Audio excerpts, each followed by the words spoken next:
بسم اللہ الرحمن الرحیم۔ تو انہیں حیرت ہوئی کہ اجعل الآلہۃ الہا واحدا، کہ محمد صلی اللہ علیہ وسلم نے سارے معبودوں کا ایک خدا بنا دیا۔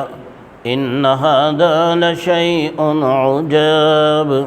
یہ تو بڑی عجیب بات ہے، کیسی تعجب کی بات ہے، ایسے کیسے ہو سکتا ہے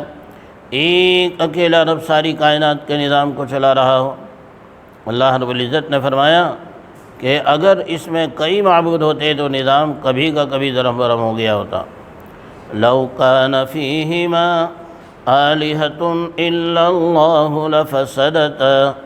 تو ایک تو عہد و پیمان اللہ تعالیٰ نے سارے انسانوں سے اپنی ربوبیت کا لیا، دوسرا عہد اللہ تعالیٰ نے سارے نبیوں سے لیا کہ میں تمہیں پیغام دوں گا اور توحید کا پیغام، اور تمہیں شریعت دی جائے گی، نبوت دی جائے گی، تمہیں اس کے لیے انتھک محنت کرنی ہے اور جان مال سب کچھ اس کے لیے قربان کرنا ہے۔ چنانچہ انبیاء نے اللہ کا پیغام پہنچانے میں اپنے اپنے زمانے میں کبھی کوئی کسر نہیں چھوڑی ہے۔ سب سے زیادہ قربانی چونکہ پیارے نبی صلی اللہ علیہ وسلم کی ہے، اس لیے سب سے پہلے آپ ہی کو مخاطب کیا کہ ہم نے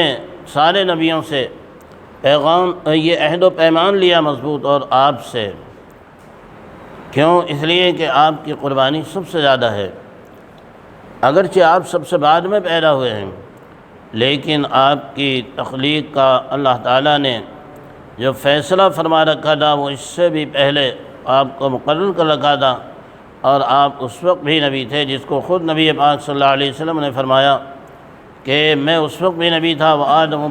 كنت نبیا وآدم بین الماء والطین، کہ میں اس وقت بھی نبی تھا جب آدم علیہ السلام پانی اور مٹی کے درمیان تھے، ابھی پانی اور مٹی کی شکل میں موجود تھے۔ اس وقت اللہ تعالیٰ نے آپ کو نبی اس وقت طے کر دیا تھا، تو آپ وجود کے اعتبار سے بھی تمام عالم میں سب سے پہلے ہیں، اور نبوت کی ابتدا ہی آپ سے ہوئی ہے اور پھر اختتام بھی آپ ہی پر ہوا نبوت کا، تو آپ فاتح بھی ہیں اور خاتم بھی ہیں، یعنی اس سلسلے کو شروع کرنے والے بھی ہیں۔ جب اللہ تعالیٰ نے یہ عہد لیا الست بربکم، تو سب سے پہلے نبی پاک صلی اللہ علیہ وسلم کی روح پرفتوح آگے بڑھ کر اس نے اس کا اقرار کیا اور کہا بلا وربنا، پھر ساری روحوں نے اس کا اقرار کیا۔ تو اللہ تعالیٰ نے اپنے دین کے لیے انتھک محنت کا عہد و پیمان سارے نبیوں سے لیا، اور سارے نبیوں نے اپنے اپنے زمانے میں وہ انتھک اس دین کے لیے محنت کی۔ وہی سلسلہ آج تک چلا رہا ہے۔ علماء کرام جب آخری درس دیتے ہیں اپنے شاگردوں کو، انہیں نصیحت اور وصیت کے طور پر دین کے لیے اپنا سب کچھ قربان کر دینے کی، اور امت کی طرف سے جو حالات اور تکلیفیں آئیں ان کو برداشت کر کے استقامت کی انہیں تلقین کی جاتی ہے۔ اور تصوف کے سلسلے میں تو باقاعدہ جب کسی کو خلافت اور اجازت دی جاتی ہے، عہد و پیمان لیا جاتا ہے کہ اس دین کے لیے سر دھڑ کی بازی لگائیں گے اور اپنا رات دن ایک کریں گے، اپنے مقام سے ہٹ بڑھ کر بھی دور دور تک اللہ کے پیغام کو پہنچانے کے لیے انتھک محنت کریں گے۔ چنانچہ ہمارے دادا پیر غلام حبیب مولانا پیر و مرشد عالم غلام حبیب صاحب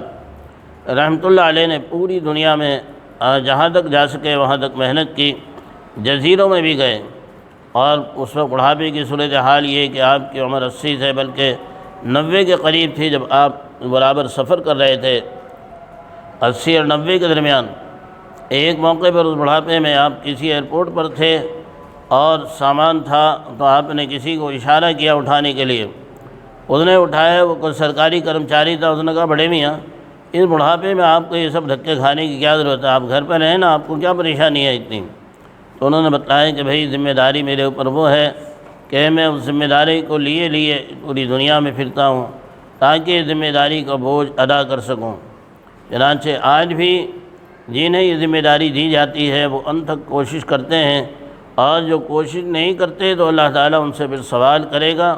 اور ان سے پوچھا جائے گا کہ تم نے اس دین کے لیے جو تمہاری ذمہ داری بنتی تھی